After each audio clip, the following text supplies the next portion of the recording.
Hi, everybody. Welcome to FoxNews.com to our continuing coverage of the Republican Convention. I am here with my good friend, Charlie Hurt, columnist for the Washington Times, friend of the show Outnumbered, and just an all-around wonderful person. Charlie, before we get to what's going on the floor right now, I have to say you and I were congratulating each other on the fact that we have now grown up. This is our first Republican convention where we're behaving like adults. Yeah. Drinks have not yet been had. Wait a minute. This is only day one. I know, but that's pretty good. We've been here for a few hours, and so far so good. You've informed me there are pigs outside this convention center. Right through those windows between the end of that wall and the train tracks. It is unclear as to why. There are, well, I think it's some urban farming going on. Oh, okay. And I think you have like a hipster chef that is preparing all these great meals for us. You're telling me they're going to kill those pigs and serve them to us? No, I don't think that's what they're doing. I think what they're doing is they're feeding all of the refuse to those pigs. You know, a pig will eat anything. I don't know that. I'm from New York, so okay, well, I don't know much about pigs. This is very important. Well, not the kind you eat. They will eat anything. And in fact, the other day, I looked out there, and one of the pigs had killed a rat. Because at dusk, if you look out there, it's just teeming with rats. Because there's a lot of good stuff. This is all amazing. So anybody who's not in Cleveland right now, if you think you're not missing anything, yes, you're missing some feral pigs killing some rats. Indeed, and now they also have goats out there. Oh, okay. The other things I learned about you before we went live is that your father, in a true Jersey style, I'm a Jersey girl, true Jersey fashion, apparently has a ballot box at home that he stuffs on a daily basis for Donald Trump. My mother got tired of listening to all of his complaints about everything, so she made a ballot box for him out of like tissue paper, and it just says ballot box with a bunch of ballots, and every time he gets pissed off about something, he just walks out there and votes for Trump and stuffs it in the ballot box. Early and often. And he feels better. Early and often, like my home state of New Jersey. Daily. Yeah, routinely. and he's from Virginia, right? Yep. Early voting, late voting, day of voting, anything. Excellent. And I think it's worked out so well.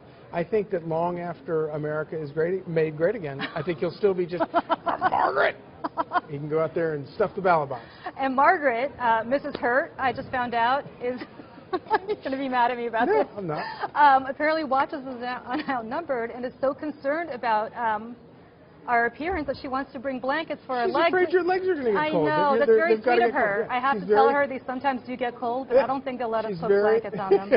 I don't think my mother is exactly the demo. Yeah, but Mrs. Hurt, that's really sweet of you. And around February, I'm going to be thinking about you and saying I really wish those blankets were out there. That's very nice. And if I show up sometime with 4 blankets, you'll understand. That'd be great. All right, let's get to what is going on the floor right now. What? Oh, it's nuts. Every convention has a little drama somewhere, or if they don't, they're desperately looking for it. Right. What you have here is, you have the sort of backbenchers, the people that really like conventions. Right. They want everything to be done among rock rib Republicans, card carrying Republicans. They don't like to have a lot of the outside influence on the nomination system. And so what they're doing is they're doing pulling out every last rule and speed bump that they can to try to cause some embarrassment for Donald Trump. So, I was just on with Brett Baer on Cavuto, and he said this is all about Ted Cruz lining up for 2020, which would lead some people to think there is actually going to be a Republican vacancy in 2020 to run for. And that kind of tells you something that's what they're hoping for. Right. And of course, all of these people who are doing this, although I don't think Ted Cruz is necessarily behind all of this, but all of these are people who were big supporters of Ted Cruz. Right. And quite frankly, I mean, this is just me talking as a non-Republican, but as a more conservative guy. I don't think that these people. I think that letting more people in to help pick a nominee is very healthy for the party. And one of the reasons that I think Donald Trump did so well in this primary is that you had the Tea Party, 8-10 years ago, and there was a little gradual change, but that change didn't go nearly as far as a lot of people wanted, and a lot of people also forsake their Tea Party roots. And so what we had was Donald Trump, who was not part of the Tea Party movement, but he was smart enough to realize he's enough of a savvy observer of the system. He realized that there was a great opening here, and the first thing he did when he got out here in running for the Republican nomination, He ran against the Republican Party. But doesn't he need the Republican Party to now unify behind him? So you can, let me posit this. You've got Paul Manafort, his campaign chairman today, taking a big swipe at the governor of this state, possibly the most important state in the union for him to win. No Republican, I think, has won without winning Ohio. Yeah. At John Kasich, the governor of Ohio, you see what's going on the floor today, where they essentially shut down Mike Lee, senator from Utah, another very important state for Republicans, a rock rib, probably the most Republican state in the union. Absolutely. Shutting him down. Ken Cuccinelli from your home state of Virginia, shutting him down. Aren't these the kind of people at this late stage, because we are getting late in the game, right? This is sort of the third quarter, if not, we're entering the fourth quarter here. This is the only football analogy I'll make, because I don't even know anything about football, but it sounds good. Yeah. I think that was exactly right. Does that make sense? Okay. I'm sure I'll hear it if it doesn't. But isn't this, at this point, something that I think they need to get behind Donald Trump at this point, stop fighting? This is the week that everybody in the world is supposed to tune in, see a unified Republican Party extolling the virtues of their nominee, and instead they're tuning in right now, and they're watching a floor fight. Yeah. Is that good? It's not good, but I don't know how bad it is just because it is, whatever, 5:30 on a, But it'll get replayed. You know how this is. It'll get replayed. It will definitely get replayed. But I think a lot of people, for example, tonight, Melania Trump is going to speak. I think the moment she starts speaking, I think that you'll see a huge uptick in the number of people who tune in. That will be very, very. A lot of normal, regular people will care about that, whereas they don't really care about this sort of thing. But you are exactly right, obviously, Julie, about the importance of. They do need to unify. But when Paul Manafort or Donald Trump, when they take swipes at sort of the sacred cows within the party. It makes a lot of Republicans unhappy. It makes a lot of people cringe. But it's also that's the style that got him here.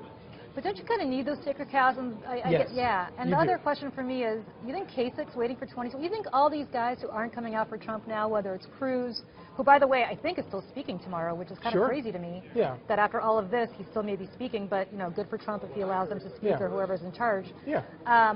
But Cruz, Kasich, all these other people who aren't lining up behind Trump, what does that say when they're counting on 2020 and they're counting on a President Hillary Clinton that they can run against in 2020? I think what it says is that you have some establishment party insiders, and I hate to say, Ted Cruz is not so much this as John Kasich is.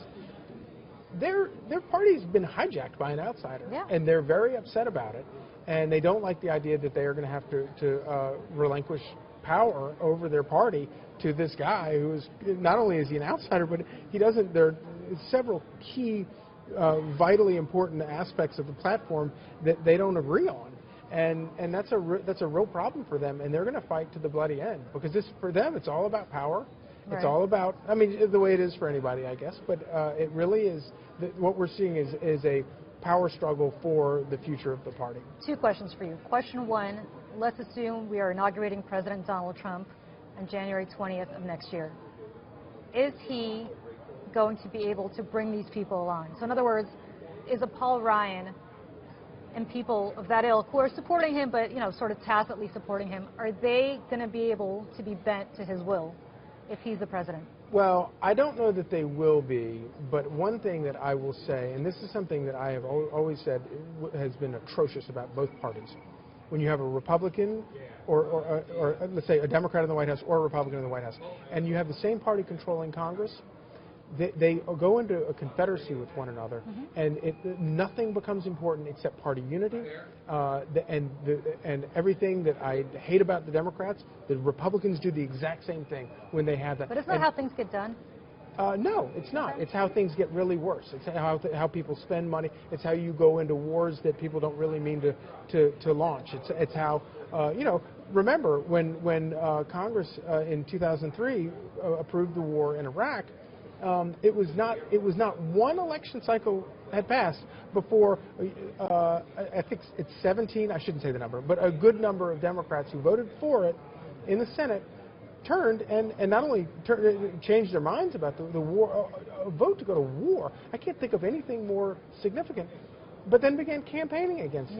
And it's all because everyone was, it was all about party unity. So, and this is my only point, Julie, is that if you have an adversarial relationship between a Republican Congress and a Republican White House, I would love that. That's exactly the way it's supposed to be. Republicans in Congress are supposed to stand up to a Republican president and say, no, we're not funding this. No, we're not doing this. No, we're not doing that. And then they have a fight and have a big debate, and then they arrive at something, and they make a... All right, question 2 quickly. Mm-hmm.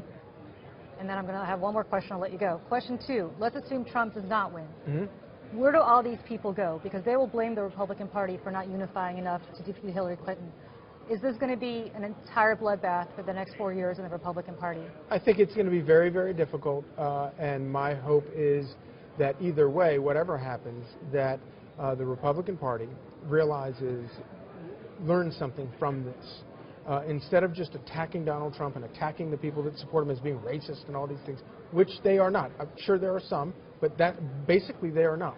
And hopefully they learn lessons about what is important to people and the things that people really want done in Washington.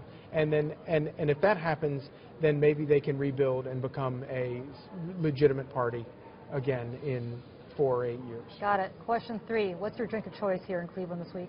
What are you drinking? When I see you at the bar, you and I are standing I think nearby each other. We're getting old. I've been drinking beers. Really? Yeah. What beer? Great Lakes. I don't even know what that is. It's a local beer. I think it's here in Cleveland, I think. All right. But it's very, very good. And but it's just another sign of how, if this were 4 years ago, 8 years ago, those pigs out there would be in somebody's car right now. Your car. Perhaps my car. Somebody's car. They would be in somebody's hotel room. But, we get old, When we get off there, you're going to tell me whose hotel room you think they're going to be in tonight. And then I might tweet it out. I might. Indeed. All right. Might, maybe. Thank you so much for joining us. Julie. Awesome to see you. I'll catch up with you later at the bar. Yes. You're going to buy me a Grey Goose Martini. I will buy you a Great Lakes. There it is. See you later. Thanks very much. Thanks for joining us, everybody.